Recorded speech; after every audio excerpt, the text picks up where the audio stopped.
Buen día, señor. El Papa Alfa 22, por información, arribamos a la zona de su posición. ¿Podría confirmar su posición actual, cambio? ¿Y situación? Ok, bueno, mi posición actual es 47 grados, 40 minutos, punto 5. Estamos navegando con un curso general sur, en este momento 179, a 13.6, 13.7 nudos. Estamos en persecución de buque pesquero aparentemente bandera china. This is Argentine Coast Guard vessel Mantilla. You're responsible for the safety of your crew and your ship. You're about to receive direct fire on the bow part of your ship. Ok, fuego libre, un disparo.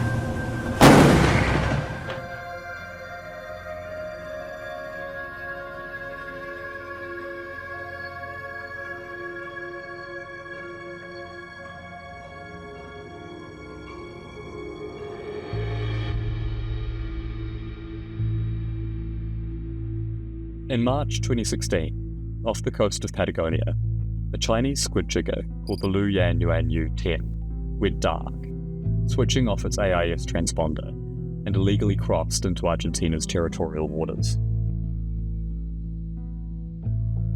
The ship was part of an enormous armada of Chinese fishing vessels that gather each year to fish the high seas squid grounds off Argentina's southern coast. And, each year, an unknown number of these ships infiltrate Argentina's national waters to extract squid under the cover of darkness, and then retreat back to international territory, out of the reach of authorities. But this time, the Luyan Yuanyu would not be so fortunate. Several miles inside Argentine territory, the Coast Guard patrol spotted the ship. The Chinese vessel attempted to flee back into international waters, in defiance of Coast Guard orders to halt. Warning shots were fired. Then, the Luyan Yuanyu veered onto a collision course with the patrol vessel. The Coast Guard captain ordered his men to open fire on the Chinese ship.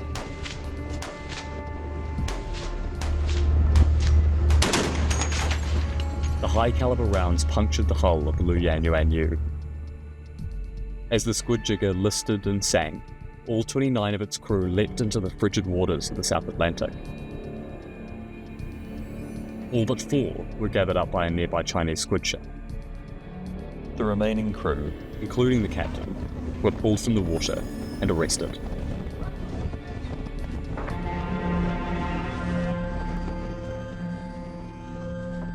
The violent encounter that occurred that day was not typical. But incursions by Chinese fishing vessels into other countries' territorial waters is a common occurrence. Some of these incursions are illegal in nature when fishing vessels surreptitiously enter the economic exclusive zones of other countries. But recently, more and more, Chinese companies are using a legal loophole to exploit local waters. From South America to Africa to the far Pacific, China has been buying its way into restricted national fishing grounds, primarily using a process known as flagging in. This is a method where Chinese companies use local business partnerships to register their ships under the flag of another country, allowing them to fish in that country's territorial waters. For China, this soft power strategy represents a new approach for gaining dominance over the global seafood market. Subtler than simply entering foreign coastal areas to fish illegally, flagging in is less likely to result in political clashes, bad press, or sunken vessels. Investigators at the Outlaw Ocean Project have identified over a dozen countries where Chinese ships have flagged in. The seafood that these ships extract is often sent back to China for processing, and then exported to wealthier consumers, like those in the US or Europe.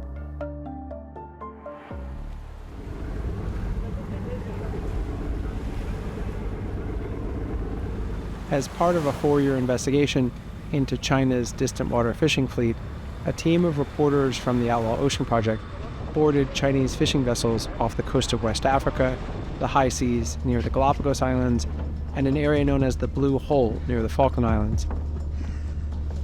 They encountered a range of human rights concerns and labor violations, including inhumane living conditions, passport confiscation, malnutrition, workers on shifts lasting up to 2 days, and deckhands claiming to be held against their will.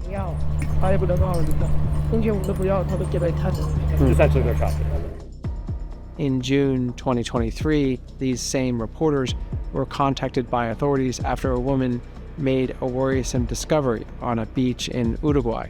Venía caminando y vi una botella, la levanté, me di cuenta que tenía en el interior una servilleta de papel escrita y le saqué una foto y le mandé.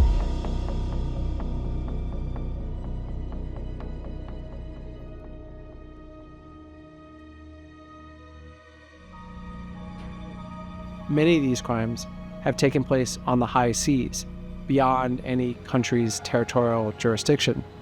But increasingly, Chinese-owned vessels are fishing in the local waters of nations whose governments are often ill-equipped to police them, typically lacking the finances, the Coast Guard vessels, or the political will to board and spot-check the ships. This is especially true off the coast of West Africa. Local artisanal fishers, whose lives depend on what they're able to catch, say their harvests have dropped by as much as 90%.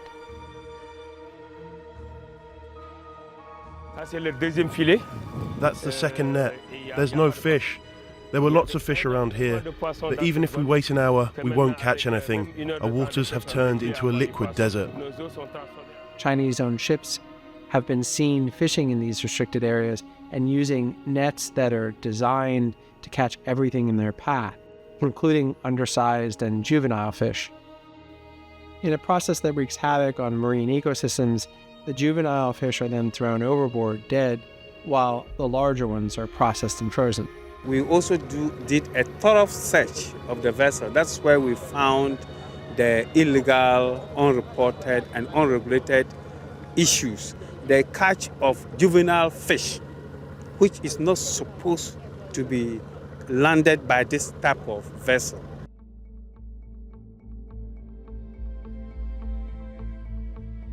The maritime domain is an important front in China's growth plans.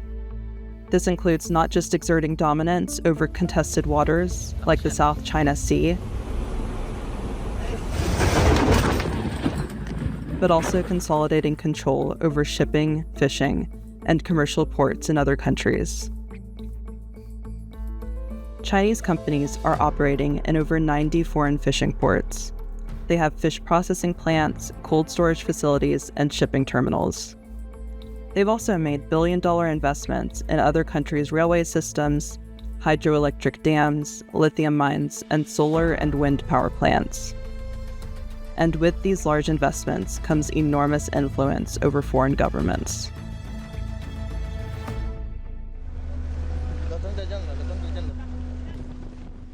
As for the case of the Luyan Yuan U-10, the majority of the crew, who were rescued by the other Chinese squid vessel, were sent directly back to China, never facing any charges for what took place that day. The captain and 3 remaining crew, arrested by the Argentine Coast Guard, were brought to shore and charged with a range of crimes, including violating fishing laws, resisting arrest, and endangering a Coast Guard vessel, and put under house arrest. The sinking of the Luyan Yuan U sparked a media firestorm, with footage of the sinking making it onto local news outlets in Argentina, as well as abroad. All signs seemed to point to prosecution for the captain and his remaining crew. But then, China's foreign ministry began pushing back, casting doubt around the facts of the sinking and culpability of the captain. Within a few weeks, the 4 Chinese crew were released without penalty and immediately repatriated back to China. The following month, Argentina's foreign minister flew to Beijing to meet with China's foreign minister, a man named Wang Yi. After the meeting, McKenzie hailed their country's voyage of overall cooperation and promised another surge of Chinese investment to Argentina.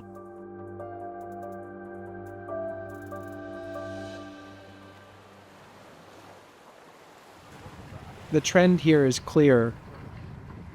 China is strategically and often legally growing its reach over the oceans, not just by dominating the high seas, but by flagging in.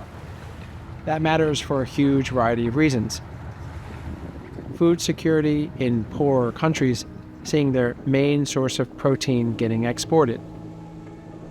Sovereignty worries about who really decides what happens in these countries' waters. Ocean conservation, as nearshore stocks inch toward collapse. And the loss of revenue in places where these profits likely should stay local. This global trend has been overlooked partly because it is disparate and often happening discreetly.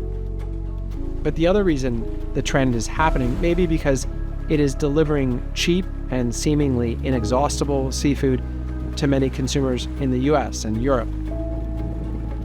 The question that remains is how long this will last and who in the end will pay the price.